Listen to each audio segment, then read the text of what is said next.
Welcome to a broadcast of the recent Lorain County Commissioners' General Meeting.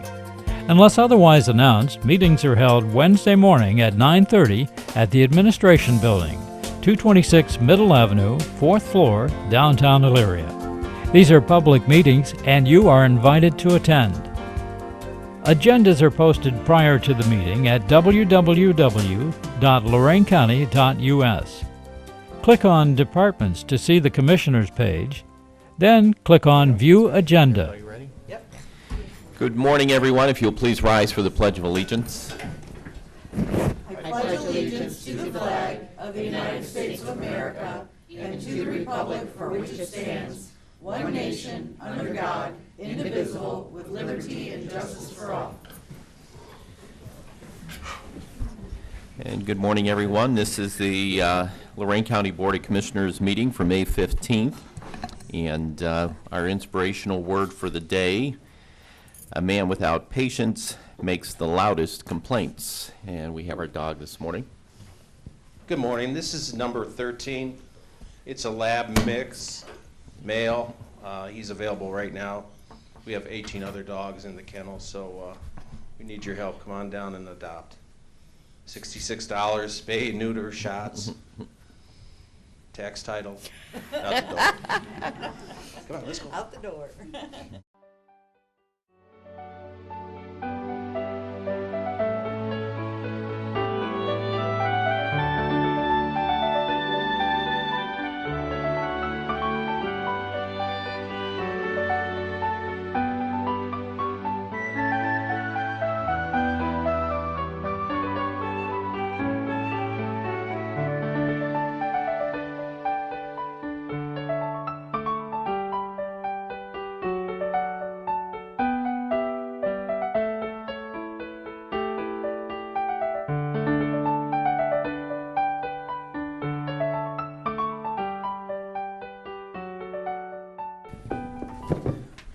Okay, Madam Clerk. Do you want to do the presentation? Yeah, we'll do those first. Okay. Yeah. We're going to start off with the presentation, so starting with stepping up, Melissa Fisher. Is everybody here, Melissa? Everybody's here, right? Yeah.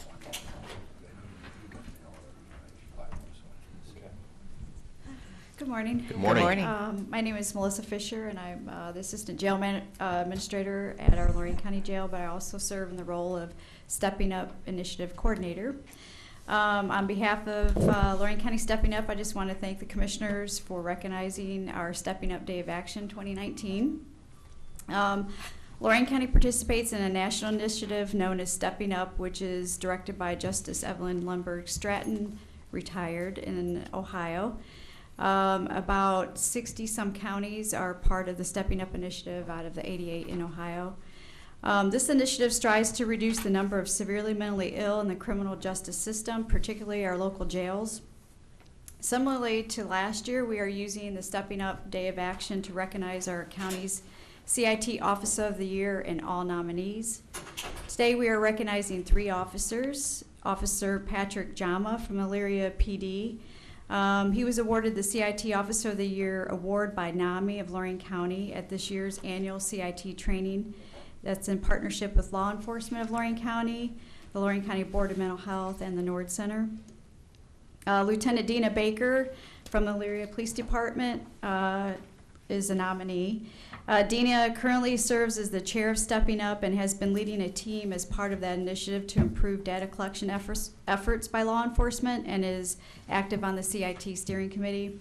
And Corrections Officer Jason Thomas from the Lorain County Sheriff's Office Jail.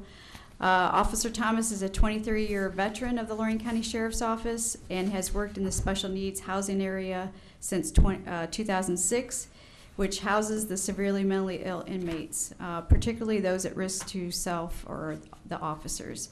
This specialized unit requires a special skill set that is only advanced by CIT training. On behalf of the initiative, we applaud the efforts of these officers and want to recognize the Lorain County Board of Mental Health, the Nord Center, NAMI, and other community mental health providers for ensuring that CIT training is not only available to law enforcement, but to others in the criminal justice network. And I'll turn it over to Commissioner Kukowski, who's also on our Stepping Up initiative. Trying to think, has it been 2 years that we've been meeting? has, yeah. It's been a long time, and I've actually learned a lot about mental health and CIT training and how important that is in our community for the officers to get that training to help diffuse some of the situations that you come across. So I would hope that everybody understands how important that is and support our officers out there because they have a very tough job. So the commissioners have certifications for Patrick Jama, Deena Baker, and Jason Thomas. If you guys want to come up and we can go down and get a picture with all of them.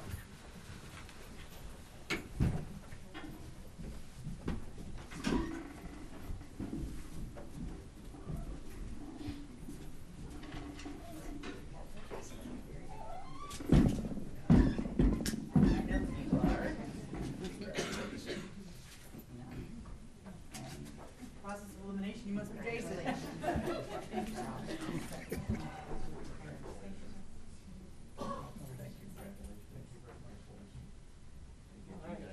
guys go in the middle there. Okay. Can you put this in? No, I'll go on this out. Better? Yes.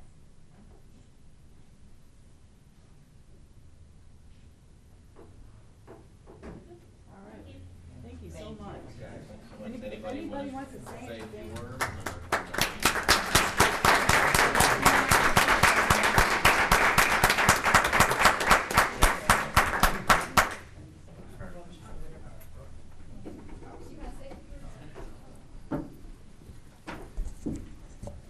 Commissioner figured me out by process of elimination. I guess I'm speaking by process of elimination. But on behalf of law enforcement and corrections, thank you for this honor. CIT is very important within the law enforcement community as well as within the corrections facility. And we learn a lot, and we have a lot to give, and we just hope to continue on to serve the community, especially those that are dealing with mental health issues in the correct way. Thank you again. Thank you. Thank you.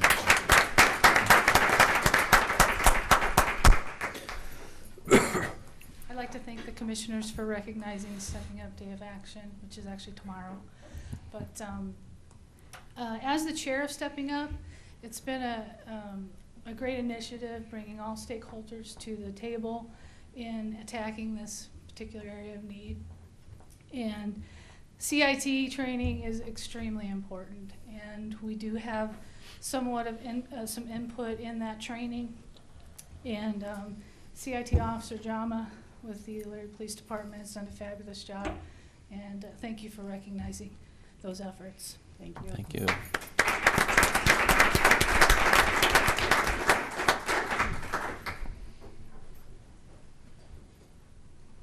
I'd like to echo what Lieutenant Baker said and thank you guys for recognizing us.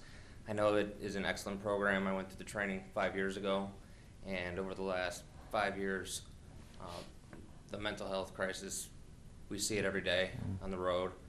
It's something that we deal with a lot, and as it's been said before, it does take a special person, and we have a lot of officers that go through this training that benefit from this. And it's an honor to be able to accept the Officer of the Year award, and I just wanted to express my gratitude to you guys as well as my superiors for putting me in a position to be able to succeed in doing so. And I know we all know somebody or have a family member that's either mentally ill or is mentally ill, and it is a problem that we face every day. So having the proper training to be able to deal with and de-escalate situations, our department's put us in a great position, and appreciate them for that, and look forward to continuing to serve and make the county a better place as far as that aspect. Thank you, guys. Mm-hmm. Thank you.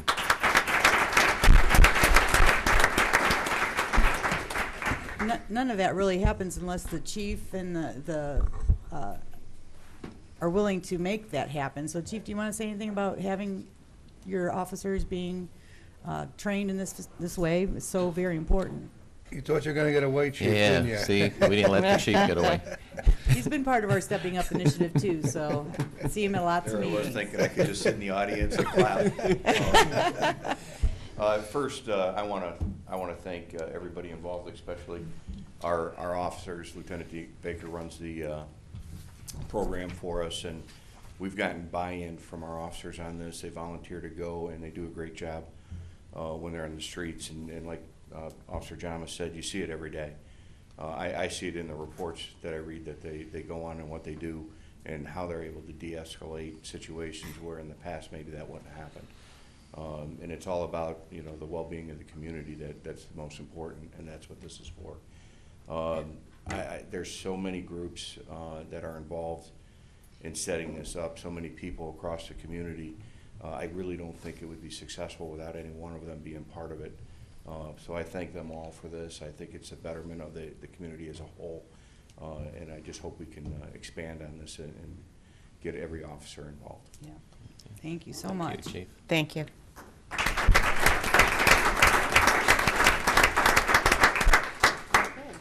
It's kind of odd seeing Melissa in the uniform, isn't it? I know. Yes, yeah, exactly. Yeah. I think it's the first time you've been here in the uniform. Welcome home for at least a day, anyway.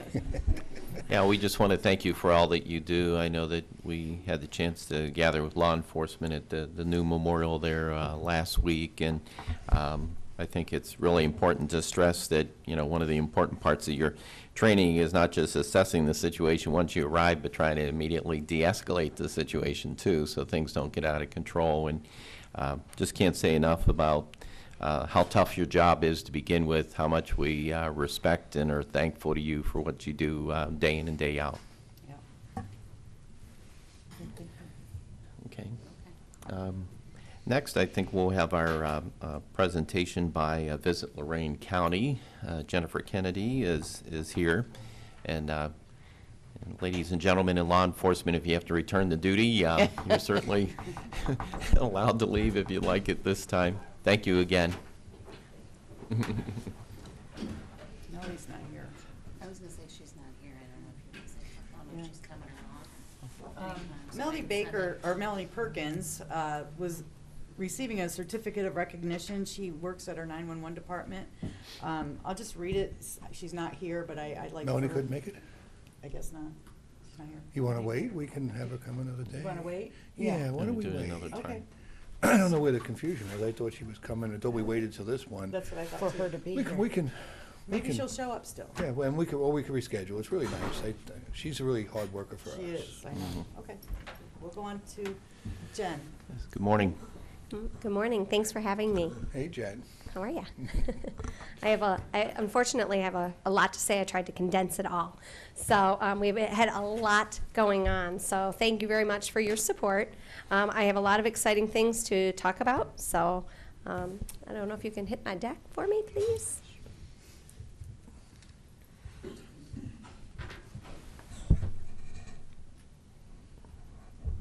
I have no connectivity.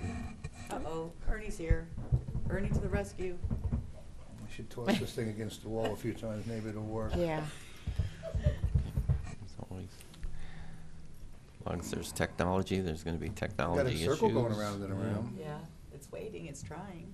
Thinking about it. There we Look go. at that. Magic touch. That's why we call him the wizard. Why don't we just attach a string to this podium over here? Maybe it'll work better than this thing. Okay, so I am excited to share with the second King of Wings. So the King of Wings, last year we rolled it out, and this year we're going for it again, and we're awarding a crown to the restaurant that serves the best wings in Lorain County. It will be May 16th to June 2nd. We actually extended the length of the campaign a week based on feedback that we heard last year. People said it's too many places to get to in too short of a time, so we pushed the restaurants to extend that another week or so. We have 9 restaurants, like I said, fighting for one crown. The participating restaurants have all given us their most creative wing recipe, description. All the competition wings will be available for $7 a pound. That is dine-in only during regular business hours. I should make a note that these are only the competition wings. Their regular menu wings can still continue to stay as is. We have some really great places. I'm really excited about the places that are participating this year. 83 in Chestnut, Pub and Eatery, that is in North Ridgeville. They're new to the competition. We have Brickyard Bar and Grill in Oberlin, Bootleggers Bar and Grill in Columbia Station, the Foundry Kitchen and Bar in Elyria, Fort's Old Town Tavern in Wellington, the Depot at Union Station in LaGrange, Mutt and Jeff's Bar and Grill in Lorain, Red Iron Bar and Grill in Wellington, who is defending the title, and Your Pit Barbecue in Vermilion. So we've got some new faces on the block there. All over the county. Yep. I'm ready to go. Yes. I'm hungry right now. Yes. I know. I'm really excited to try some of these. And basically how it works is you pick up your ballot at the participating places, you get your stamp, and once you have tried 2 or more competition wings, then you can cast your vote. A couple places actually, as you can see from this slide, a couple places actually said we've got 2 that we want to submit. And so there's a couple places that chose to submit 2 recipes into the competition. And so once you cast your vote, you turn in your ballot to us, and the restaurant that receives the most votes will be crowned the King of Wings. Additionally, to make it a little sweeter this year, we are going to be giving away a pound of wings a month for a year. Woo. To one of the people that we draw. So if you vote, cast your ballot, we will select a winner. One of the things that you can win, in addition to the first 300 people getting a T-shirt, is a pound of wings a month for a year. So technically, I'm calling it free wings for a year, but it's a pound of wings. So that Would starts. that be from the winning? Every participant will give us a gift certificate for a pound of wings from their establishment, so they can choose when and where they'd like to go and what order. Okay. So. How we are spreading the word, again, digital display advertising and social media advertising works so well for us. Additionally, we're doing geofencing, which is one of my new favorite tricks. I found some traditional wing places, and we just dropped a net right over those places. So people that open a web browser while they're visiting those establishments, or Facebook or Instagram or Snapchat or any sort of social media tool, will then be delivered our ads. In addition, we also do behavioral targeting and geo-targeting, so where they live and what they do online. We also do that look-alike, which we've done in the past. We take the people that have participated in these campaigns and we target them. We have commercials that are going to be running on WOBL, WEOL, radio ads. Also, we do an appearance on the Q104 morning show downtown. That seems to work really well for us, too. And Cleveland Now, we actually had last year's winner, Red Iron Bar and Grill, came on to Cleveland Now. And then all of the participants, we give them social media posts. We've got our window clings, our posters, our table tents, our font treatments for the restaurants to use. So some of the traditional stuff that we've found works well for us. Last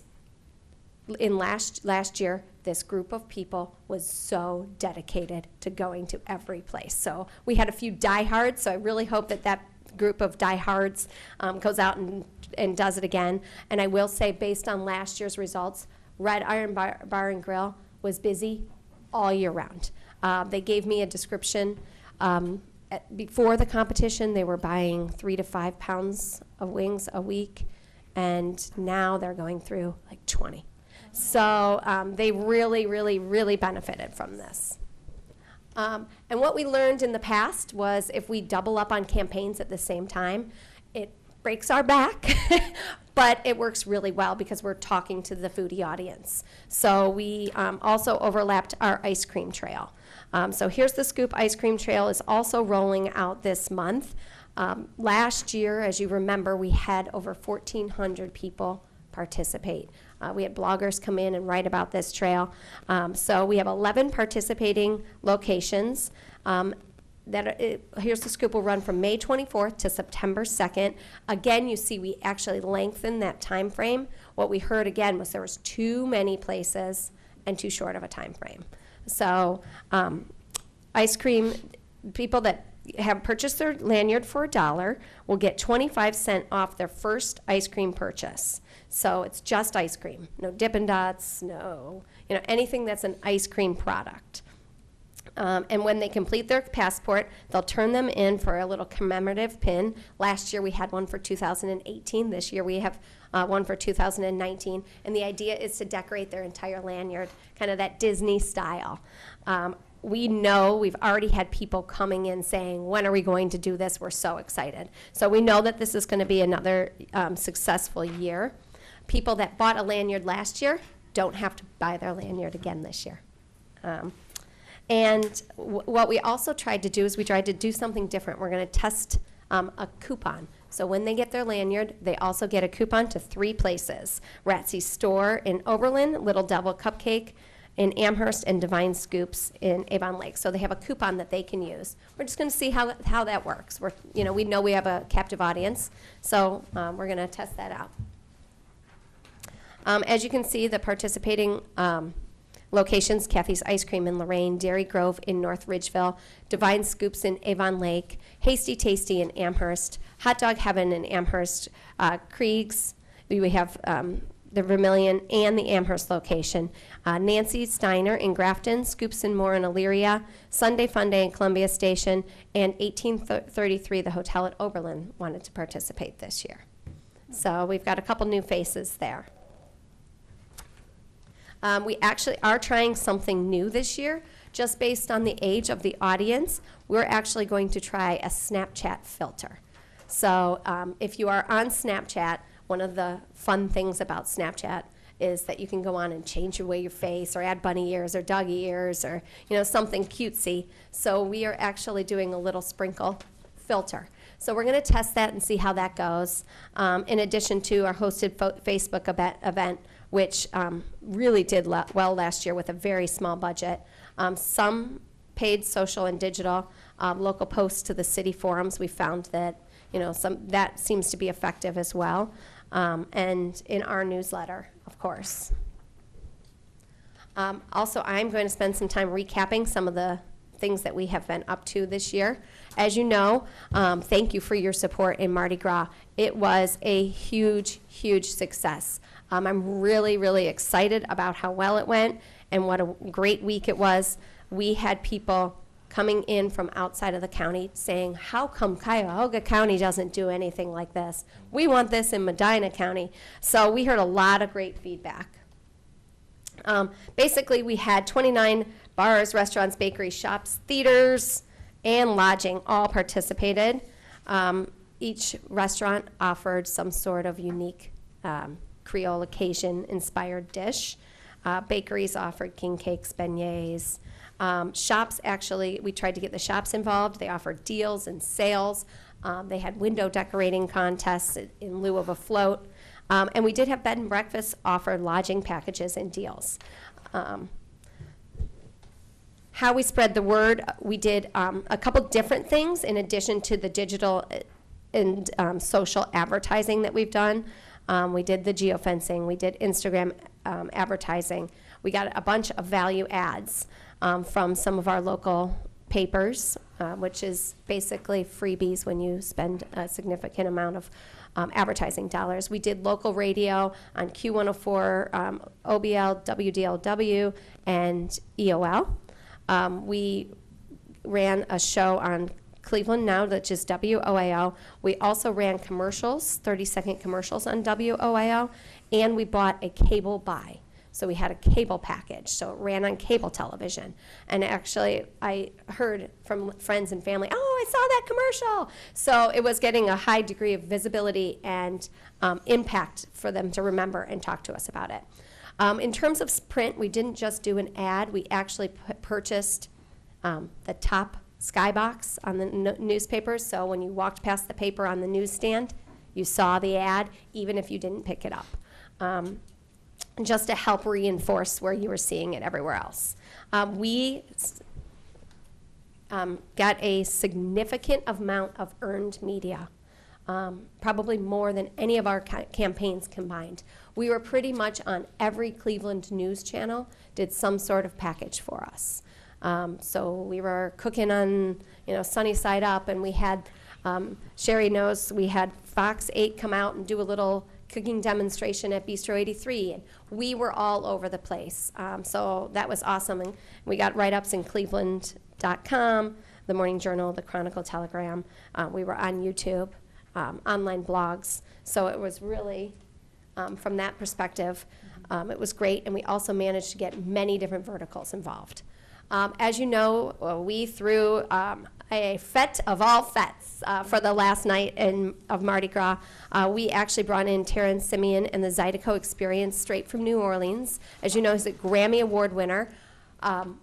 One of the things that, when I explain his type of music to people that haven't heard of him, is the Princess and the Frog, the Disney movie, the music that kind of plays in the bayou there. So it was really a fun night. We basically packed the house. We had sold over 700 tickets, and actually 430 to the food showcase before. So it was really awesome, thanks to obviously the commissioners, which were brilliant in terms of planning and support, and our friends over at Lorain County Community College and Stocker Arts. So it was a great experience. Through all of our Facebook and display ads, we targeted and made almost 1 million impressions. So we really hit a huge audience. You can see just some of the ads there that we did. And through my best estimation, with the cable, we probably hit 1.5 million people impressions. So we really did, and that is just paid advertising. That's not even including all of the value ads, the earned media. Amanda was down at the AAA show in Columbus talking about this. So we really saw a huge impact. I just for a little glimpse here, gave you our website stats. There's a couple of different ways these are calculated. So this is just to the Mardi Gras landing page. This doesn't include anybody that went to our home page. So this is just from their desktop Mardi Gras page. You can see we saw about 7,000 page views just during that 2-week campaign. The thing that I really liked about this, if you're looking at the stats, is they spent close to 5 minutes on our page looking at all the participants, kind of studying everything. So that is a long time if you think about web behavior. So overall, it was a very successful week. It was really something that can put us on the map. People were really excited about it and thought it was a lot of fun. I shared with you the number of impressions. Participants were really thrilled. People thought that people that got involved really liked getting involved, and they went all out decorating. It was a great way to collaborate with different verticals. And like I said, our earned media was really impactful. Moving on to Restaurant Week. We just finished Restaurant Week. It was March 21st through the 31st. We had 11 participating restaurants. They each ordered 3 courses, offered 3 courses for $30. It was a very unique Restaurant Week menu, something that's not available all the time. We did our display, we did our Facebook, we did our look-alike, we geofenced. We actually went to some of the neighboring restaurants and geofenced some of their higher-end restaurants, if you think, to the west and to the east.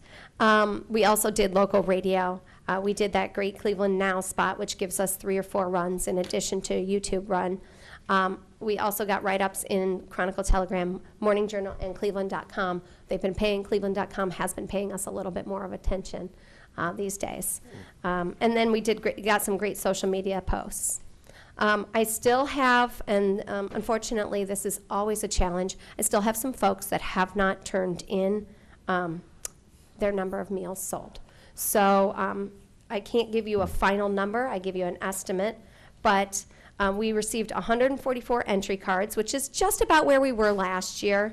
What was significant this year is that we saw a huge increase of the number of people that ate at 2 restaurants during that time frame. We did see some people increase, some people did decrease. It is very menu focused. People look at the menu and they choose that restaurant based on the menu. So if the restaurant doesn't put forth something that people like or it's unique, their numbers just aren't there. So that's one thing that I have been trying to educate our restaurants on. We saw an average increase of about 11%, 12%. So I'm going to go back. With just the meals sold that have been reported, we have about in the 700 or so meal range. Nemo, traditionally, the last 2 years, has sold between 200 and 350 meals. So just including Nemo's estimate right there, that'll get us close to about where we were last year in terms of meals sold. We also did see that Black River Tavern seemed to do really well based on the cards that were turned in. We just haven't gotten their numbers. So, there we go. We actually get to choose some winners. If you dined at one restaurant, you get in a drawing for a $50 gift certificate. You dined at two, you get to win one $100 gift certificate. Ernie, switch this back over. Ernie, I don't have any controls here, so you're done with your presentation, right? I have, I was going to run through shaken and stirred really quick. I think I've. Okay, can you go back on the page with your statistics, please, on the dinner? I just want to talk about just a little bit of these Sure. numbers. You know, when you go out and you attend the restaurant week, and I attended a few of these restaurants, not everybody at the table orders the restaurant week meal.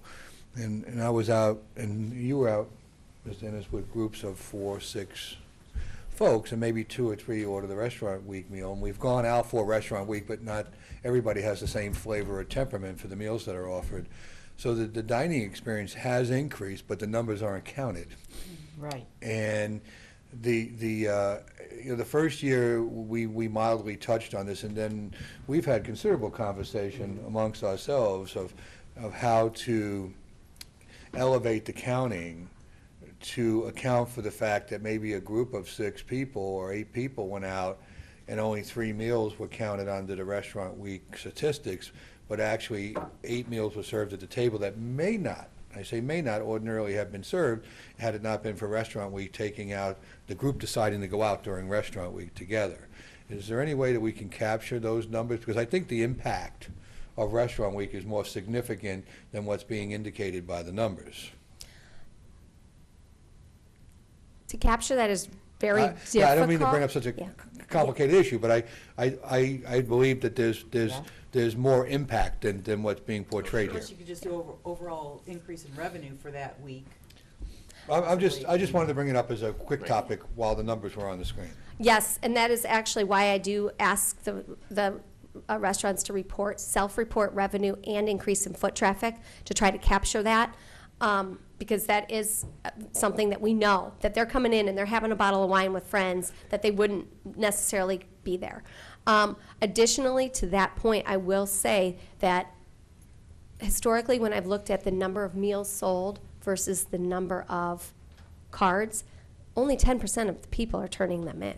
So we know we're missing people. And some of the restaurants that are smaller and some of the owners, operators that are there at the front of the house can tell me, oh, we brought in a ton of new faces. This table came in and none of them ended up getting the restaurant week meals, but they were here for the restaurant week. For instance, when I went to one of the places, they didn't even talk about restaurant week. I called you, remember, nothing was up, and we went there specifically for restaurant week, and they really weren't doing much with it. And so we didn't really get counted in the statistics there. But a lot of people look at our numbers and sometimes they go, wow, you put a lot of effort in that, that's not a big impact. But I think the impact is much bigger. So, when we go in, I know we're going to do year 3 because we're continuing to improve, but I think maybe we need to sit down and look at statistically how we're grabbing people's attention to come out.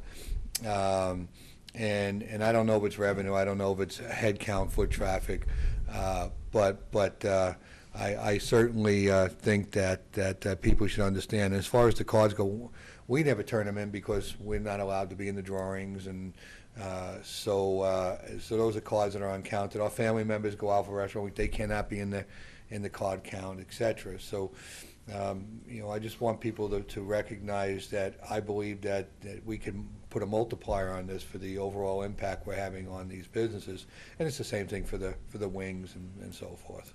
Well, and I will say, and this is what I share with the restaurants all the time, is sometimes it's not about the numbers.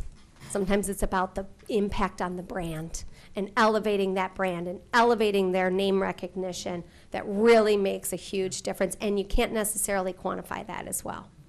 So. Jen, when you approach the restaurateurs and they sign on, who all are you speaking to? Just one point person? I try to, yes. Maybe we could supply even a handout for the employees so that they're approaching it, like Jim said, where they weren't familiar with it. Maybe we get a little competition going or something where they would be incentivized or at least front of mind to approach, are you here for Restaurant Week? Yes, we do. We give them a Q&A and we give them a script. Good. And in many cases, we encourage the front of the house manager to have some sort of competition, and we have seen that work really well with the restaurants that execute that. Good. The staff continues to be a challenge for us. And as you can see, just with the numbers, is sometimes getting materials and getting things is a challenge. I've actually made some small tweaks, like for instance, in order to participate now, they need to give me their text number because they're not reading my emails. So if I text them, it seems to work. So yes, we know that staff is an issue, and it's probably our biggest issue.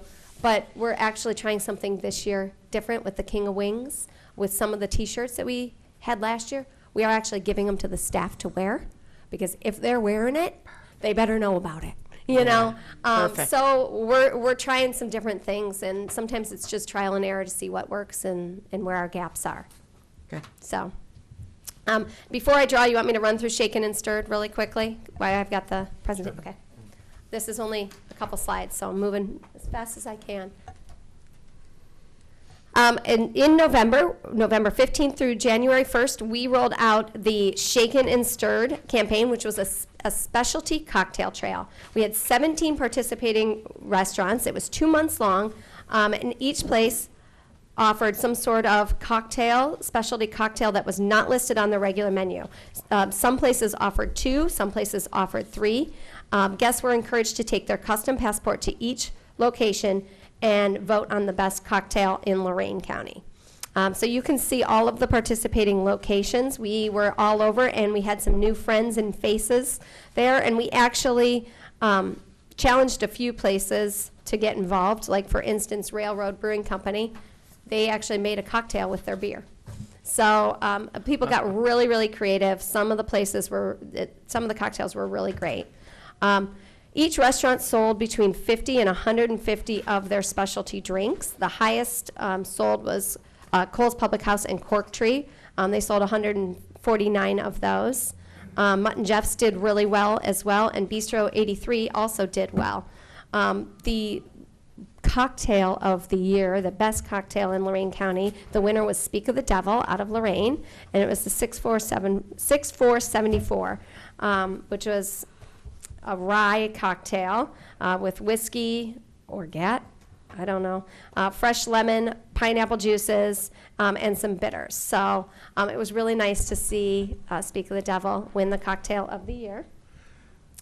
That's all great, and it's like a sweetener. Okay. Okay. Okay. Thank you. I did not have that one. It's brown and yucky looking and looks like regurgitated oatmeal, but it's good. But it won. There you have it. Yeah, it won. Sounds good. This campaign overall was really, really interesting. We saw 2,600 total users visiting the landing page during the time of the campaign. And 82% of them, it was their first time to the landing page. But this one was really, really interesting. First of all, I will say we couldn't incentivize an information capture. So we could not give anyone a prize for drinking alcohol. So that was kind of tough because we find that motivates people. So when do they need motivation? I don't need a lot of motivation, but so the number of people that turned in their information capture was very low because there was no incentive for them to do so. When I went out and talked to our owner-operators or bar managers on this one, what I heard was that there was groups of people that were loyalists, and they went to every bar. So for instance, Bistro 83 said there was a group of 10 women that went, and they went to every one. So we saw some groups visiting, but again, it was really hard to quantify. But this one was a very interesting, dedicated group of people. So the participants were very happy with it in terms of the fact that it brought people in, it brought groups in, but our numbers were low in terms of return. And we knew that was going to be an issue. That was one of the things we were concerned about. So, well, now we get to give away gift certificates. Thank you. I'm going to start here with the $100 winner. Yeah, I guess, Ernie, we'll go back to the full screen if we can. Yeah, I'm still circling here. I figure sometime tonight I'll get continuity across the room. Okay. Digging deep. Mike Nabel from, it doesn't say. The veranda is where he ate. Okay. Great. Looks like North Ridgeville. Was it number? Okay. He won a $100 gift certificate to Parker's. Nice. We'll start with $50 from the hotel in Oberlin.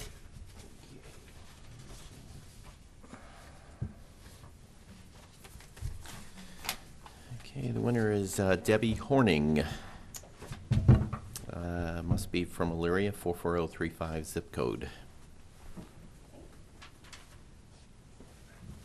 Oops. This is to Black River Cafe in Oberlin. Okay. Beverly Matthews, and it doesn't say where Beverly's from. Zip code, Just a 453, so it's a cell phone number, but she has a Windstream email. It could be Elyria.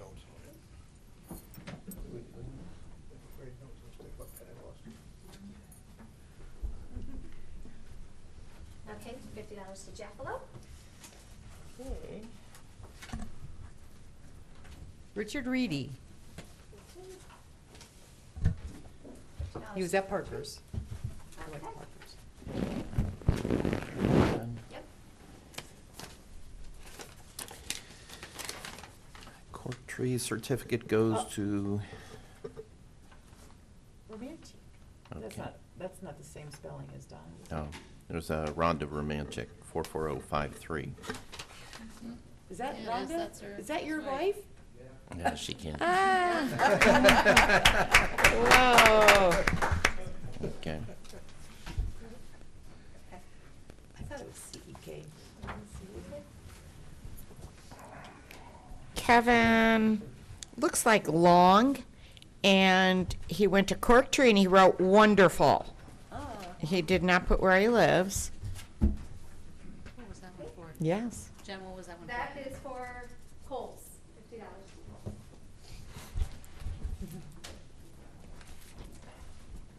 You didn't know you were going to be the prize lady, did you? Yeah.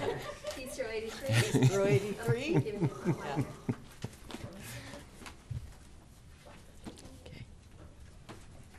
And Lori Workman, 44 Amherst.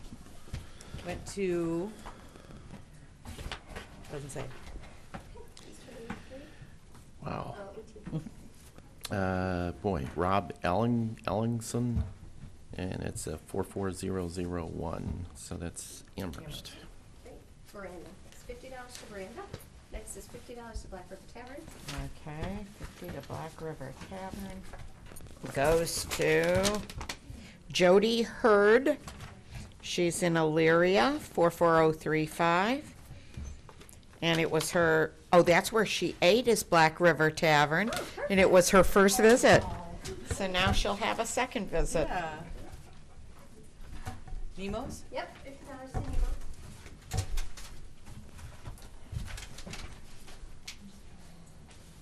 Patricia Semre. Elyria. This is for Parker's. You got Brian Stubbs, 44074, zip code. Oberlin. And who's that? Columbia Hills Country Club goes to Kathy Denicki, and she's got a 44053 as well. She ate at Jackalope. She gets to go regardless. Great. How fun. Yes. Very cool. So thank you very much for your support. you. Thank Sorry you, Jen. it was so much. There's a lot of information. But I think you can see through that presentation the new direction that the Visitors Bureau is going in. It's creating a lot of buzz about Lorain County.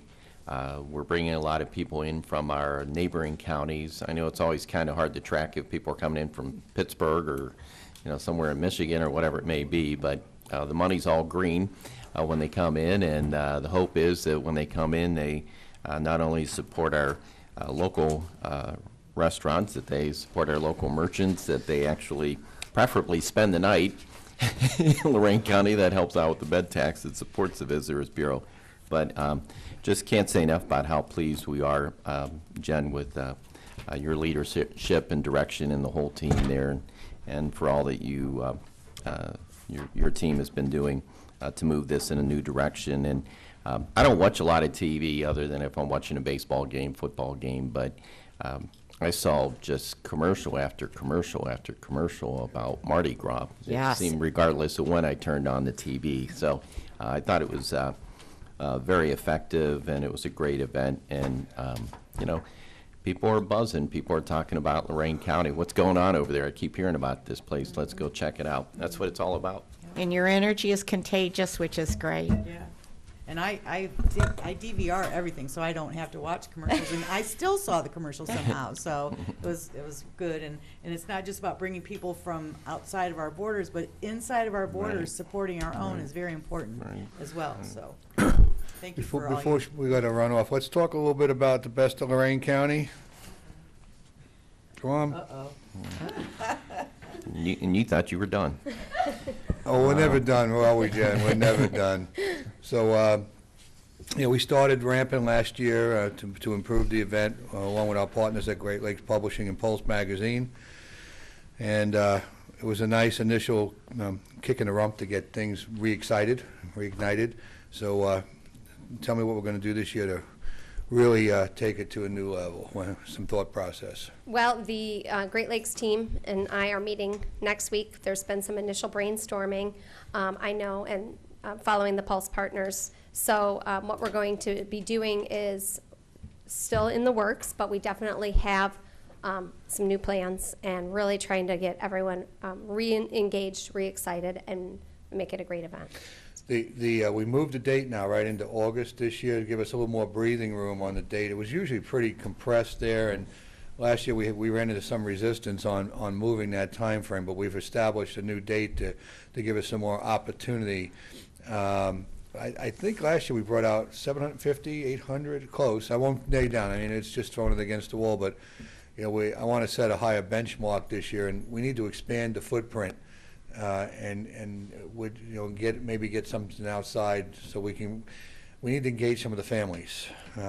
We do have a nice crowd, but we're losing the younger set at this event. So I want to go into it looking to bring in the millennials and bring the average age down a little bit to the visitors. We're looking a little too much like me in the mirror when I go there. So I want to put some emphasis on that and maybe get that engagement piece Because, my goal is to eventually bring 1,000 people out to this event each year. The Best of the West is knocking on our door, and it's nice they're recognizing a few of our places, because, Bistro 83 was a recognized there as well. I think there was one of the places at Avon was a finalist too. And I'm glad that they're being recognized as the Best of the West, but I want it to be the best of Lorain County, and that means we got to make our event comparable. So I want us to be a great partner there, okay? Yes, absolutely, and thank you for your support for that event, because it continues to be a very, very important piece here in Lorain County. Well, it's a great event, great event. Thanks, Jen. Thank Thanks, you. Jen. Regular business. Yeah, Madam Clerk, we'll go to the Okay, regular. under resolutions number 1, investments, So move. Second. discussion. Mr. Lundy. Aye. Ms. Kowski. Aye. Ms. Sueda. Aye. Appropriations, So move. Second. discussion. Mr. Lundy. Aye. Ms. Kowski. Aye. Ms. Sueda. Aye. Transfers, So move. Second. discussion. Mr. Lundy. Aye. Ms. Kowski. Aye. Ms. Sueda. Aye. No advances, no repayments, requisitions, So move. Second. discussion. Mr. Lundy. Aye. Ms. Kowski. Aye. Ms. Sueda. Aye. Travel, So move. Second. discussion. Mr. Lundy. Aye. Ms. Kowski. Aye. Ms. Sueda. Aye. Bills, So move. Second. discussion. Mr. Lundy. Aye. Ms. Kowski. Aye. Ms. Sueda. Aye. Authorize various personnel actions as indicated on the summary sheet for employees within jurisdiction of Lorain County Commissioners. That would be the birthday boy, our county administrator, Jim Cortez, who identified finally that he's not a millennial. We thought you were a millennial this whole time. I'm a millennial at heart. Okay? They may run faster than me, but they'll never think faster than me. Oh, there you go, okay. Probably Good right. challenge. And remember, we're the generation that allowed them to be what they are. With that, I thank you for the birthday wishes. I did check into a new decade Nice. this time, Big one. so It was a big one. it is a big one. But it's only one of many more to come. I have more decades I'm planning on checking into. So anybody that thinks they're going to sit in this chair anytime soon, then I guess coming. Way to put down roots. All joking aside, we do have a very busy day today. I have I have 3 United Steelworker of America labor contracts I wish to go over with the board. Also, about 2 or 3 pending legal matters, potential sale of real estate, a couple of potential hires, maybe at 911, building and maintenance, collection center. I'm trying to think through because we haven't had a couple meetings for a while. I also, I'll think about it when it comes to my business, but those issues come to mind very quickly. Specifically, I want to get those labor contracts cleared out because I've been sitting on them for a few weeks, and we only have 30 days in which to decide what to do with those. So all of those topics and again, I may add to them under my report, are allowable for executive session discussions.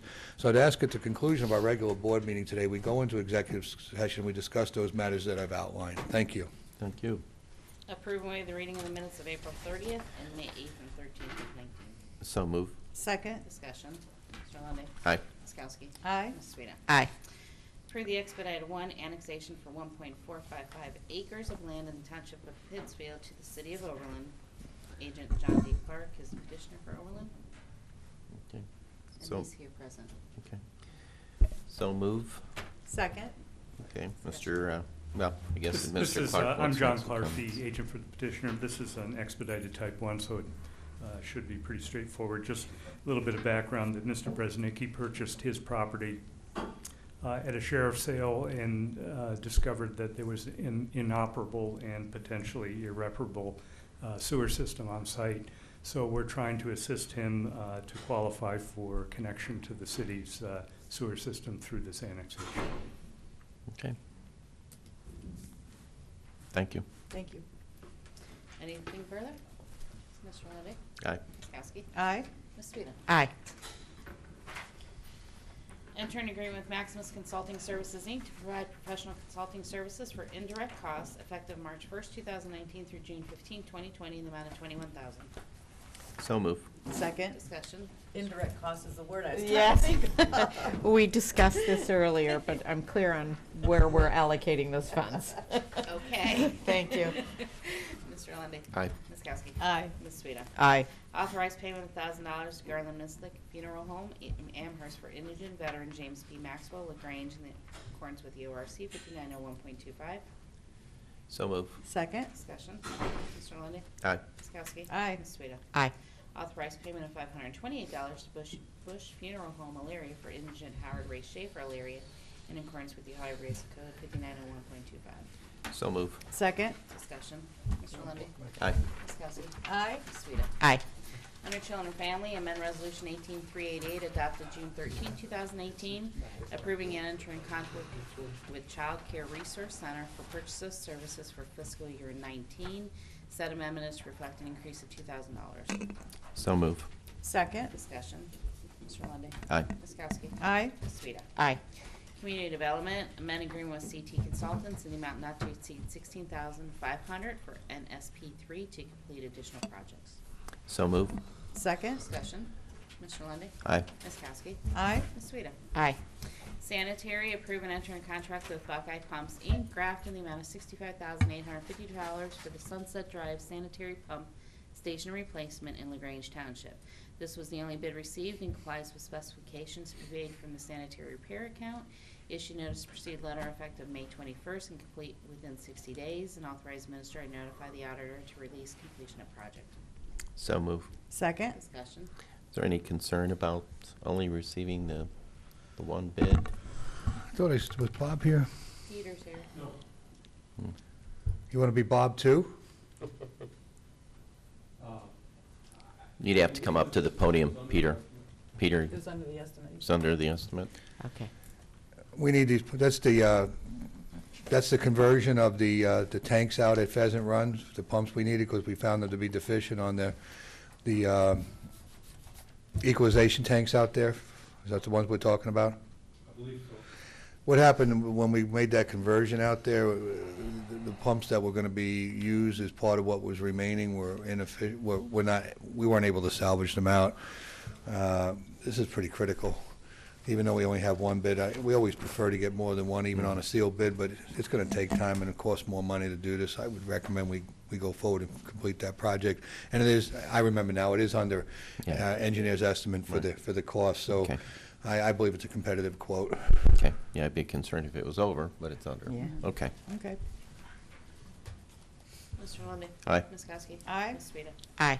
Approve and enter contract with Fab Willis Services Medina in the amount not to exceed $1,100 to replace the sanitary sewer lateral at 35127 Elm Road, Eden Township. Upon completion, this amount, along with the associated court costs, will be certified to the auditor as a forced special assessment upon the premises in accordance with case number 19CV 1970-74. voluntary Journal entry by judgment civil rule 55.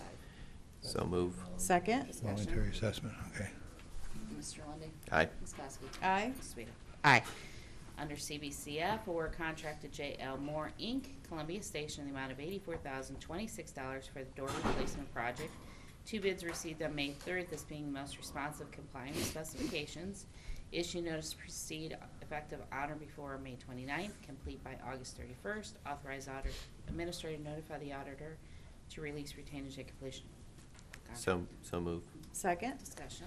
Yeah, when I was looking at those bids, they seemed like the other bid that came in on this was seemed like it was at least twice what the lowest bid was. But it's quite an investment for door replacement. Yes, I know. It was.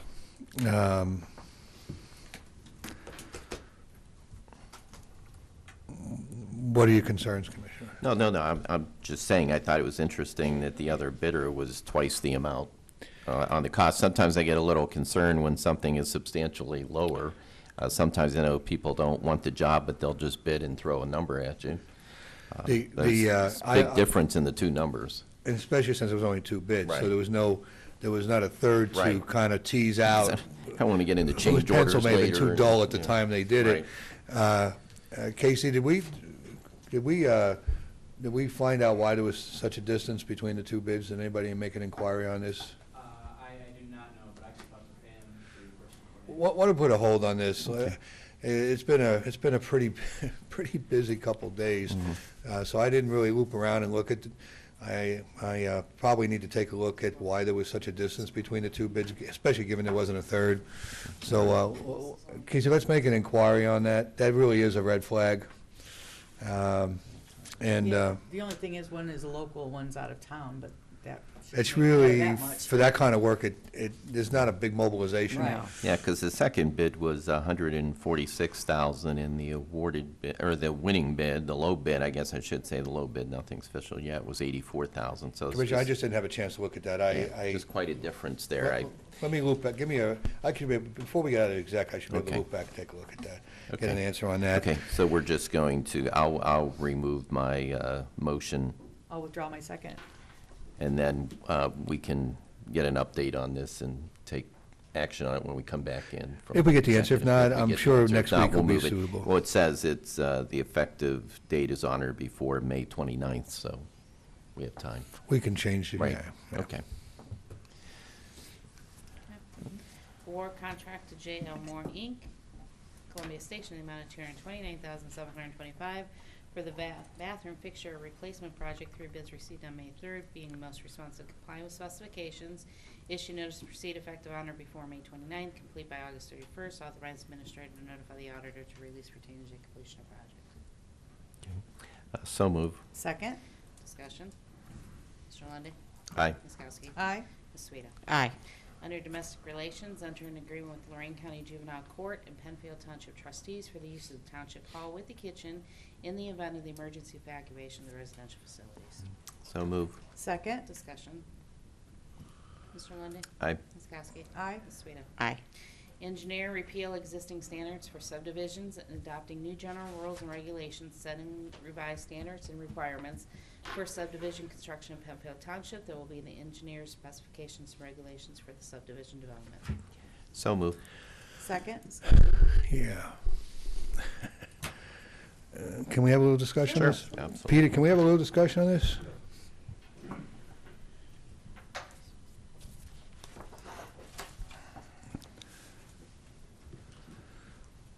Were you guys here for the domestic relations one? Did you have any comments or anything? Just here to, okay. Does this get us closer to where we're trying to go to consolidating all of these various township standards? This is the objective, right? I mean, we've talked about this. So is this where the gravitational pull is taking us with this change? In part. Peter Zwick from the County Engineer's Office. I think yes, the answer is yes. It's a good specification. Our recommendation is favorable. In this particular case, you may recall about a year ago, the Township of Grafton asked for and received almost exactly the same local standards. Well, Penfield is nearby and they communicate, and they want to be proactive in case somebody wants to develop a subdivision in Penfield. We're not aware of any activity at this time. And they wanted to adopt an almost identical specification, and we have no objection to that. So it's pretty close to the Penfield specification? Almost exactly the same as Grafton. So is Penfield it, and Grafton. I'm sorry, is it safe to say that we're going to try to use this as a standard to move through the rest of the townships? Yes, let me address that. Yeah, please. As you know, we have a new employee to assist with subdivisions of this nature and the reviews and so forth, and she has her hands full at the moment with the onslaught of subdivisions throughout the county, and we are beginning to address this. The general specification, which is the engineer's specifications and standards, is in dire need of update because of things like the stormwater district coming on board. Right. Drainage is a very important component to subdivision development around here. And it's in need of clarification and updating. Right. And this is consistent with And that. we've been having those conversations, and actually, I've offered to you and the county engineer to bring money to the table to hire somebody to work with us on doing that. So we need to finish those talks, and we have new subdivision regulations, and we have also, we're looking at the planning and regulations and trying to tie that all in, and you and I, Don, need to we've had loose conversation. I want to finish those conversations because you're taking a real beating for things that aren't your fault, especially since the developers are moving very quickly while you try to improve things.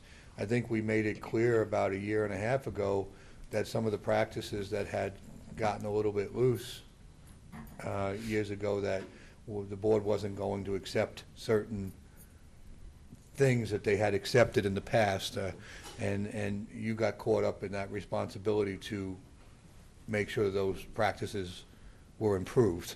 That's a great way of putting it. And so you took a lot of the brunt of people's discontentment for that. I'm well aware of that. And I made sure the board's well aware of it when people have come in and complained that well, why do I have to do this? I never had to do this before. Well, okay, but you have to do it now. So, you know, and out of that came the fact that we were laboring under several different requirements, and depending on what township you were operating in, and several different things. And it's I don't know how anybody could want to cross, go 100 feet into a different township and have a whole set of regulations to deal with. Yeah, they're not that different, They're but not the that different, details but are enough. inconsistent. So I really want to try to spend the next year and a half, and between community development, the engineer's office, and anything I can bring to the table, because in order to get this, we're going to need resources, and we're going to need somebody outside shepherding us, and I want to do this. Our community needs it, and you show a willingness to be a partner on that, and so is Ken Carney, so it's time. So let's get together soon and take the conversations action, okay? And thanks for doing this. Sure. What is the differential between this plan and Grafton's? You said there were a couple differences? They're a matter of literally inches, Okay. inches of pavement thickness, and Okay. a few very minor details. Thank you. Thank you. Thanks, sir. Thanks, Peter. That's why you get paid the big bucks. I made him laugh pretty good. Yeah. Mr. Lundy, Aye. Ms. Kowski? Aye. Ms. Sueda? Aye. Request a speed stone study of County Road 54 Murray Ridge Road, Elyria Corporation, Albrecht Road, Carlisle Township, to be forwarded to ODOT for review to establish a safe and reasonable speed of 45 miles per hour. So move. Second. Discussion. Mr. Lundy, Aye. Ms. Kowski? Aye. Ms. Sueda? Aye. Request a speed stone study of County Road 54 Murray Ridge Road, Russia Road, Elyria Corporation Limit, Carlisle Township, before to ODOT for review to establish a safe and reasonable speed limit of 50 miles per hour. So move. Second. Discussion. I just thought everybody went the speed limit all the time. Been down there on that new shoreway in Cleveland when I go in for the meetings, and it's supposed to be a 35-mile zone. Everybody's still going 50. So, all these things are fine. We just talked about this in Columbus. You can pass any law you want, but if you don't enforce it and people don't follow it. So, but yeah, I think just in general, all of us need to slow down. Everybody's in too much of a hurry nowadays. Just get out of my way. Yeah, let's get out of my way. Passing Who's that riding my bumper? Oh, that's Lori. Move aside, I'm coming through. Flying low. Mr. Lundy, Aye. Ms. Kowski? Aye. Ms. Sueda? Aye. Under the sheriff, apply for 2019-20 Deer Grant in the amount of $45,456.30, which represents 50% of the base salary of the officer for the 9-month school year. Said local match is $45,456.30 paid out of the sheriff's salary account. So move. Second. Discussion. Mr. Lundy, Aye. Ms. Kowski? Aye. Public comment. Okay, this is the public comment portion of the meeting. And I know that you had contacted us well, too. Mr. Baxter's coming up to the podium now, but, we just, normally we would have had you, I think, on the presentation portion, but we already had posted our agenda. So, Mr. Baxter, good morning. It's been a while. It has. Jeff Baxter, 160 Burns Road, City of Elyria. Mr. Cordes, Jim, I'd like to wish you a happy birthday. Thank you. And Yeah, welcome appreciate to the club. Okay. Today, I'd like to ask for a little consideration, possibly in a change to when and how the commissioners' meetings are held. I've talked about this in the past, in a year or two, but I recently sampled 10 different counties throughout Ohio via their websites to try and understand how do they do their commissioners' meetings.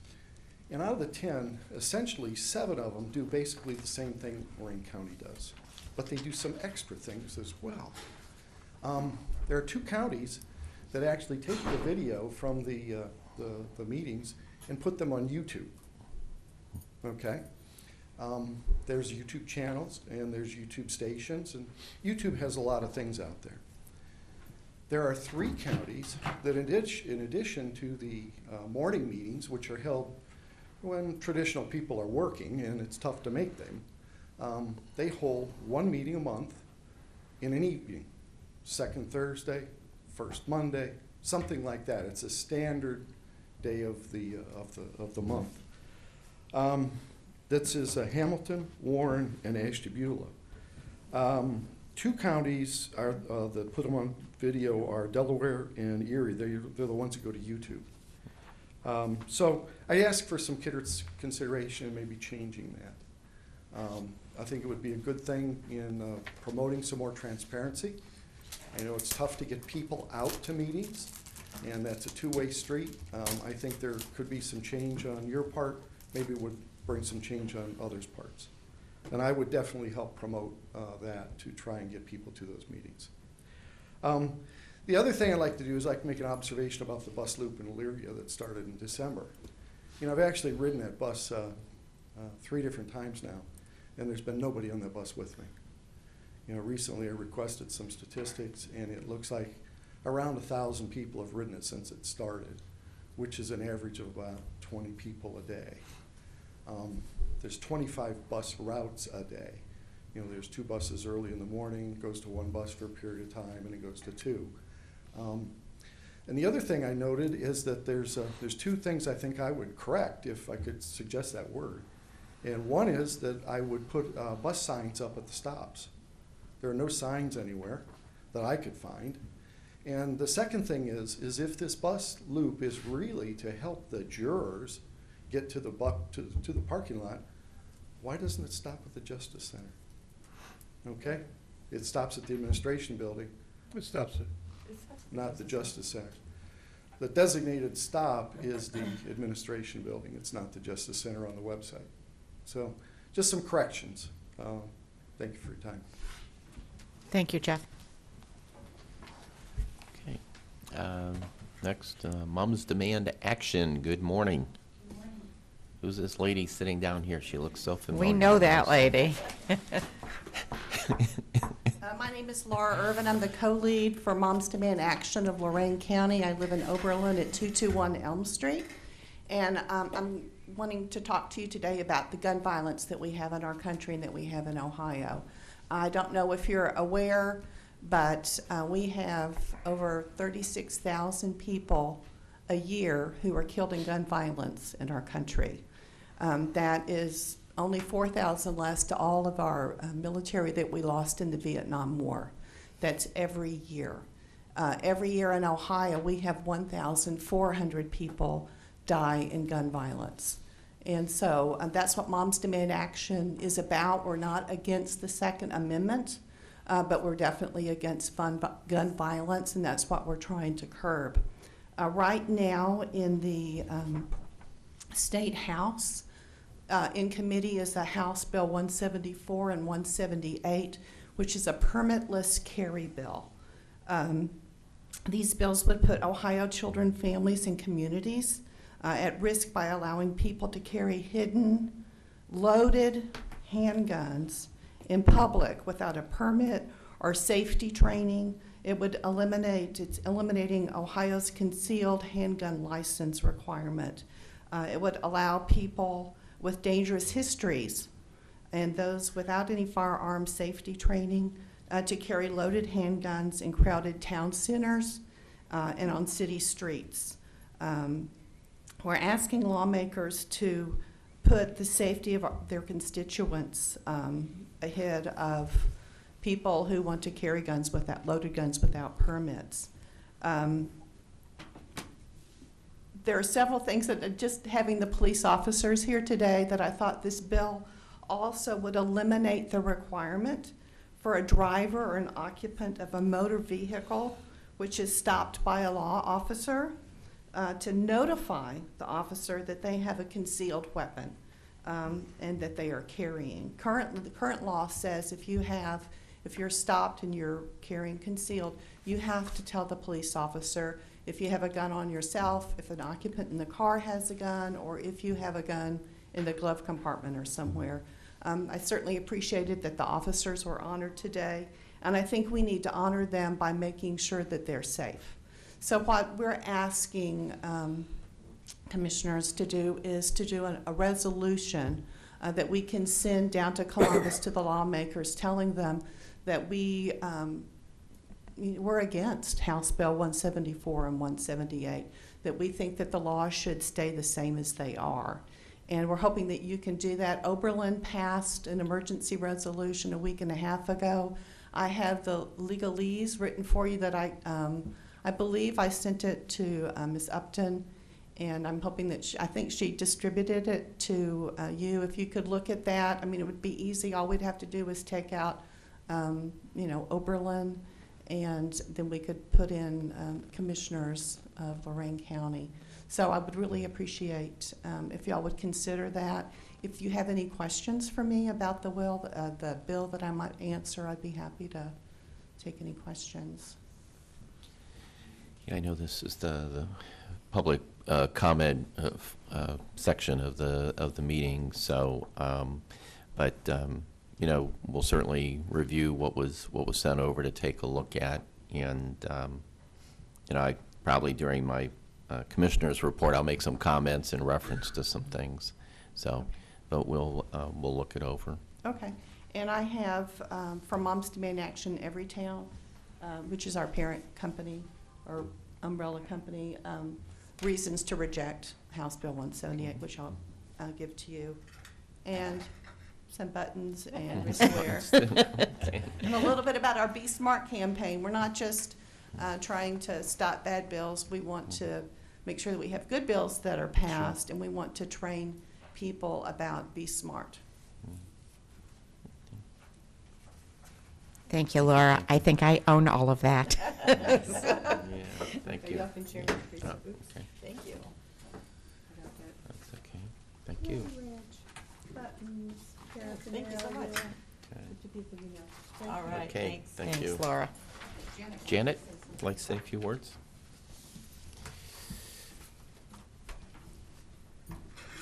Long time no see. Yeah. Thank you. I'm here as a member of Moms Demand Action as well. I taught most. We know you, but you have to give your name for the I'm sorry. record. Janet Garrett. I live at 208 Eastern Avenue in Oberlin. I taught mostly in Lorain County for 35 years. I am very concerned about the safety of our children. Guns have become, shootings in schools has become a thing. And, when I look at this bill that the Ohio legislature has got on the docket right now, it looks like they're looking for the most crazy thing that they could possibly pass. And anything that we can do here in Lorain County to try to curb that crazy impulse would be, I think, in the best interest of our children. Thank you very much. Thank you. Thank you. Thanks, Janet. Anyone else? Public comment? Okay, seeing none. Mr. Cortez? Happy birthday. Happy birthday to you. It's been a long morning, and we have quite a bit of work to do, so I yield to council. Thank you. Mr. Innes? I have two pending litigation issues to discuss with you in executive session. Okay. Commissioners? Well, over the last few weeks, we've been interviewing members of the Mental Health and Addiction Services Board that were recommended to us to consider for the new board. And I just want to thank all of them for their service and for taking the time to sit down with us. They're all dedicated people wanting to make a difference in our community. We're the last county to combine these boards, and we are taking this very seriously. It's long overdue, and it's going to be very good for Lorain County. I also want to thank the board members who were not recommended to serve on the combined board for their service to our community. You know, people volunteer their time to do this, and they're very passionate about what they do. Well, I was out of town last week and returned home on Mother's Day, and my daughter Tara had to have emergency surgery to have her appendix removed the morning of Mother's Day, so we got to spend the day together in the hospital. But I got a lot of prayers and well wishes for her, so everything went well, and thank you for that. Yesterday, we all attended Mayor Hunter's State of the Village address at Quaker Stake, and he knows his village inside and out. And he is such an advocate for his community, which is the heart of Lorain County, as he calls it. I had a Human Services conference call meeting for the CCAO yesterday for Children's Services, and House Bill 166 is including a $60 million increase in Children's Services funding. So all in, it will be about $125 million. So that's good news for all of the counties. And they are also allocating $48,000 per county for adult protective services. It's not a lot, but it's appreciated. Tomorrow, like we said, is King of Wings, so let's get out there and support our local businesses. And happy birthday to Mr. Cordes. And that is my report. First, I'd like to just, add some words that my colleague spoke earlier. Can't say enough good things about all the folks who step up and serve on all these various boards throughout our county. It's, nobody gets paid to be on these boards. It's a little bit different when you end up on some of the state boards, which if you want to do some good research, Jeff, you should check those out sometimes, what those folks get paid to be on a lot of these state boards. But nonetheless, they're very passionate about the boards they serve on, and we've been very busy with the interviews of the 10 individuals who were recommended by the two boards. We take this issue very seriously. We think this is going to be very good for the county. It's unfortunate that it's taken this long. We're the last county to merge the two boards, but the end result is going to be better addressing the addiction and mental health needs in the community, and we're looking forward to that taking place.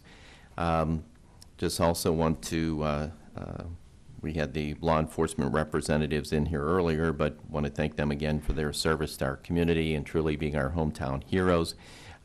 We had the first county police event last week, and again, I would like to thank our county administrator for all his work on it, Karen Davis, everybody with our team making it possible to submit even our grant recommendation to the state and receiving some state funding to help with that project. But there was a lot involved, and we wrapped it in with the courthouse revision or courthouse renovation project, and it's come out very well. But it just really drives home the struggles and the challenges and the life-threatening experiences that these men and women face each and every day. And so when you see somebody in law enforcement, thank them for their service. I had the opportunity to attend the NOACA board meeting in Cleveland on Friday, along with the county administrator, and interesting discussion came up about whether the Turnpike Commission should have a voting seat on the NOACA board, something that's never existed before.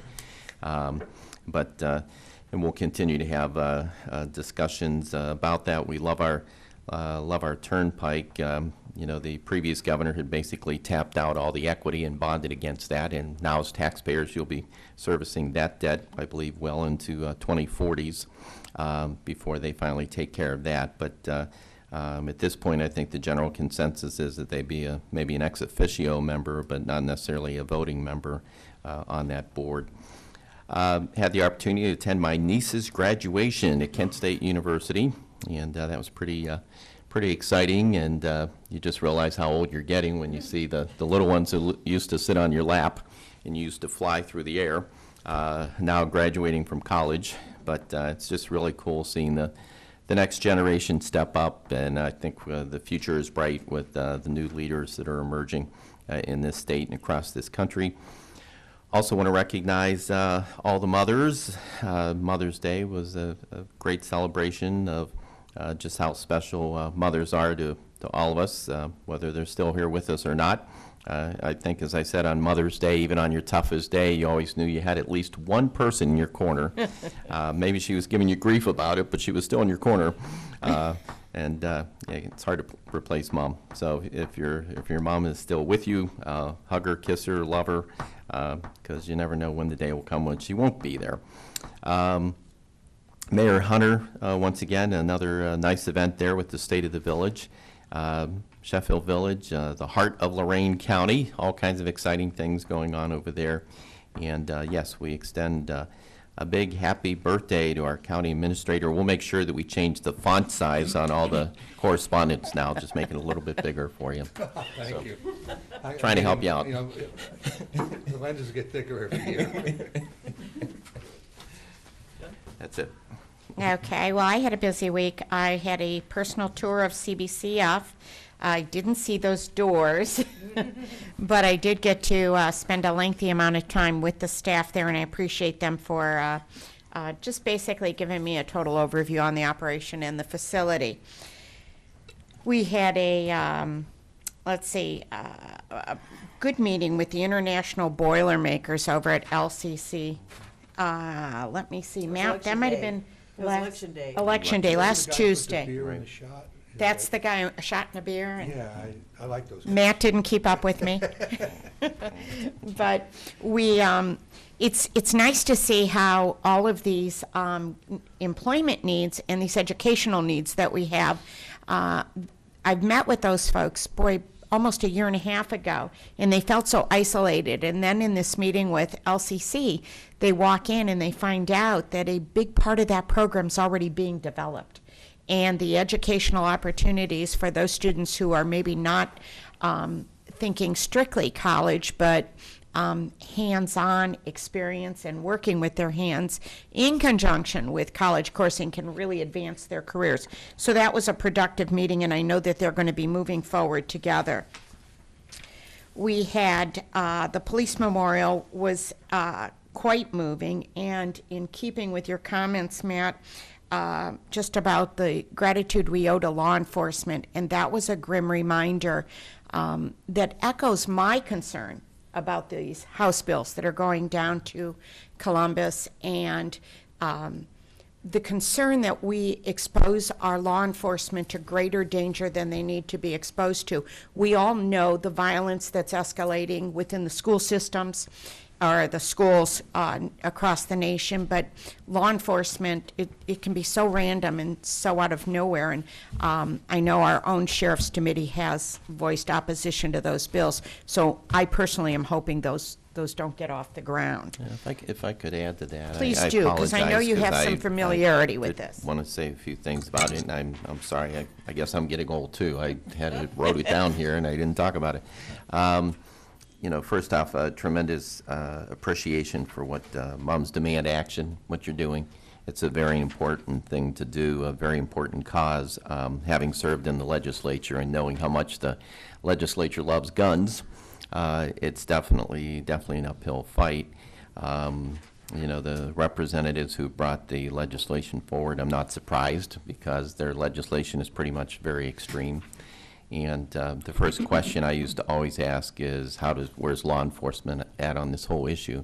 But this just goes to show you how extreme these measures have become when law enforcement says we don't like this. Any reasonable person would say that if law enforcement encounters somebody who is carrying a gun, that person should be required to say, you know, I'm a permit holder, I followed the law, I have a weapon on me right now, officer, and you need to know that. Or I have a weapon in my glove compartment, or somebody else in the car has a weapon. They deserve to know that. We talked earlier about de-escalating a situation. You know, that de-escalates pretty fast, but if they all of a sudden come across a gun or somebody's moving around, they see a gun under somebody's coat, then all of a sudden it becomes a very dangerous situation. Potentially somebody could be shot and killed. But when you ask for reasonable things like that, I think overall the consensus is that people support the Second Amendment and the right for people to have arms. However, I think it's important to be responsible about it. So you don't want the guns ending up in the hands of children, and boy, we see this all the time, children shooting children. But the minute you start asking about gun safety locks, the minute you start saying when that officer approaches the vehicle, you need to disclose there's a weapon on you or in the car, all of a sudden everybody views, not everybody, the group pushing the legislation views it as an infringement and taking away their constitutional rights. I think the current measure that's in place, where you have to get a permit, you got to do the background check, you have to do the, 8 hours of training, 2 hours, you have a permit, so you know the No, whole. I don't have a permit. I took the training, but I never did get the permit. Okay. But you know the whole drill that you have to go through. I think that's, the proper steps to take. And Makes sense. You need to be responsible. yeah, and it's all about being a responsible gun owner. It's not just about having a gun. I know the governor is very supportive of Second Amendment, so I think, the lobbying needs to be done with the governor. But quickly, Representative Hood and Representative Brinkman and Representative Becker, I believe, is the other one with the other legislation. All three of them are known for being very extreme on the issue. And but immediately they had over 25 co-sponsors, I believe, sign up on that bill. And those co-sponsors are members of the majority, which control the votes in the legislature. So that's where a lot of the work really needs to take place. I mean, we constantly try to reach out, whether it's Washington or Columbus, and say, we just don't think this is good for our community or good for our schools or good for our kids. But they just believe that you just can't question them about it, and they have a constitutional right to it. But I don't think there's any parent. I had somebody tell me one time, I don't think any parent out there wants their kid walking to school with somebody with a machine gun mounted on their front porch as they walk by. There's reasonable standards to everything. We even have speed limits around here. We don't do the Audubon concept, because we don't want people driving like crazy and killing each other. So I think too often it's read as being anti-guns or whatever. I think it's more about gun safety. But people have got to start speaking up. Columbine just not celebrated, but remembered 20 years later. And what's really changed in 20 years? Not much has changed in 20 years. Yeah. And then, yeah. And then we've got, I was hearing that insurance companies may be considering active shooter insurance now that maybe facilities can actually buy. I mean, what are we doing? This is crazy. So, and I certainly don't think it's fair for law enforcement, our deputies, police officers coming up against people that are using machine guns that are used in combat in war zones. How's that a good thing? So, it's as long as it's done in a responsible way and as long as it's done to ensure safety. But when I went to school, you thought about maybe there's going to be a fight after school, or somebody's going to argue with the teacher or whatever, but you never thought of anybody walking in and shooting, and you had to lock the door and run for cover. And so it's a much different age that we live in. But appreciate drills, that was about the tornado drills, and I guess the previous generation was the nuclear drills everybody Bomb got threats. underneath the desk. So and the bomb threats too. But so we appreciate what you're doing, and I know quite often I'll just shoot a text or call some folks down there saying, hey, you got to put a stop to this or work on this or revise it. But it always seems like the real groundwork really needs to be done, down there in Columbus in committee. But I can tell you they love their guns. They love their guns. So you have an uphill battle there. And thank you for your presentation. Sorry about that. That's okay. We also attended a legislative briefing in Ashland, Commissioner Kukowski and I, and we had the opportunity to question how we're going to be moving House Bill 70, the repeal, out of, get the Senate on board with it. We know that State Representative Joe Miller has a House bill that passed bipartisan, but Senate's working on the other, and first words, if you've paid attention to any of the news on that, was that it's going to be a belabored process, and we may not see anything very quickly. And we basically asked Senate President and Senator Manning if they wouldn't just get behind it and try to put some fire behind moving that repeal of House Bill 70.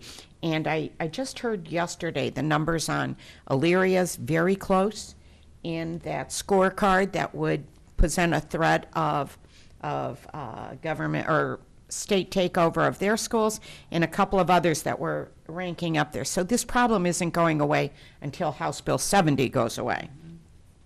I want to thank the Wellington Kiwanis who had me out to a lunch meeting last week, as well as I was able to attend the Nord Center's opening doors gala.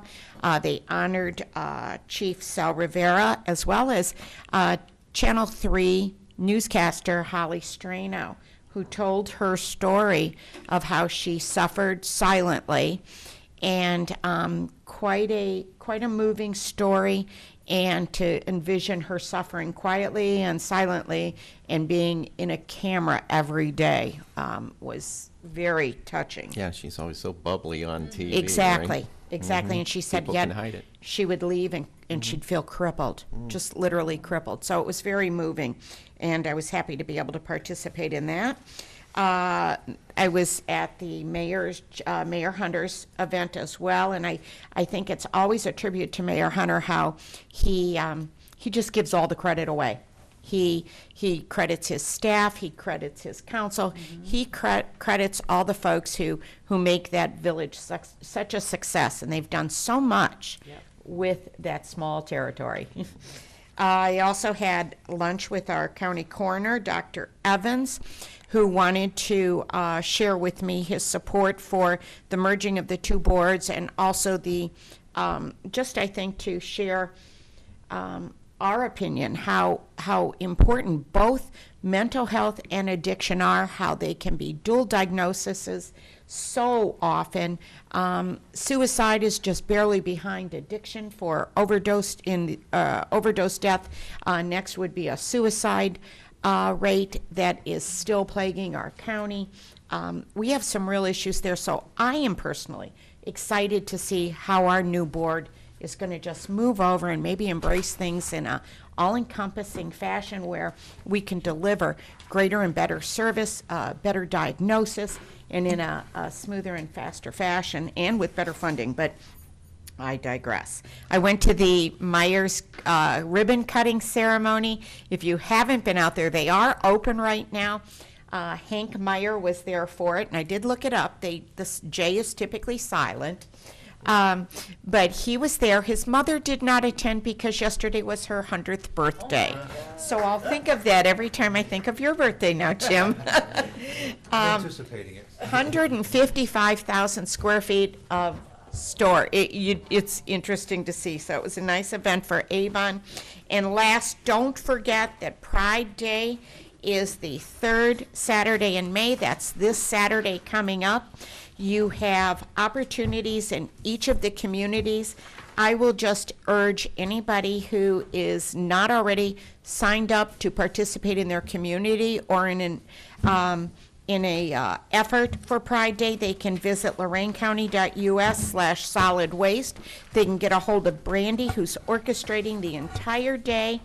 It's only a 3-hour event, but they do track how many hours of community service and cleanup we see on that day. They supply all the supplies. You'll get the plastic gloves and the garbage picker-uppers and everything else. So if you can make some time on Saturday morning, that would be great. End of my report. Thank you. Could you give this to Lori, please? I really think she probably with all she had to do. It's already sold out. It's already sold out? Yeah. Sold out. Yeah. We got Uncorked for invited, canines. we got invited and it's sold out? Oh, we're going. I got 2 tickets. Yeah, Uncorked for Canines is. Well, it's my birthday, you know. Oh. Not today? Oh. He's taking my ticket? He's taking your ticket, I guess. Yeah, Fido's Companions is one of the rescue groups that works with our Lorain County Dog Kennel hand in hand. Really works towards getting all of our dogs spayed or neutered prior to adoption, which is very important. They're actually another collaboration that I don't have all the details on, that they're working with others that I'm going to bring forward maybe next week or the week after. I just need more details before I talk about it. So unfortunately, Uncorked for Canines, you can't go to it because it's sold out, but if you want to donate to Fido's, you're more than happy to take your donations. Great group, great They people. One of the things that always impressed me about these folks is they put their money where their mouth is. Lots of money. Lots of money. They do a couple fundraisers, but their out-of-pocket is huge. A lot of times groups give us a bad time. And they don't really they put a lot more talk and not a lot of effort. These people put the effort and their own too, money yes. in, and they ask very little except that we work collaboratively with them. They're a fine bunch of They are. folks. One of the things they do too is they transfer all the dogs from the kennel to get the spay and neutering done too, which, you know, they do that on their own dime too, on top of medically assisting a lot of the dogs that need care. They do a lot of emergency rescues for us, last minute things, get the calls out. Yep. So I didn't know they were sold out. They're I've sold been out. out of town for a few weeks and then back, and so, oh well. And they were serving wine too. All right. I do need a motion in a second for this. Receive and journalize in accordance with the ORC, 46.240 acres owned by the Village of Grafton, to be annexed from Eaton Township and Grafton Township, and I'll place this on the May 29th once I get everything back. I just need a motion. Oh, no. Receive and file. Yeah, so move. Second. Discussion. Mr. Lundy. Aye. Ms. Kowski. Aye. Ms. Sueda. Aye. Board correspondence. I would move that the reading be waived. I'll second. Discussion. Mr. Lundy. Aye. Ms. Kowski. Aye. Ms. Sueda. Aye.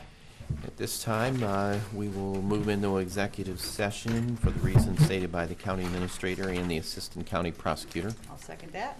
Mr. Lundy. Aye. Ms. Kowski. Aye. Ms. Sueda. Aye.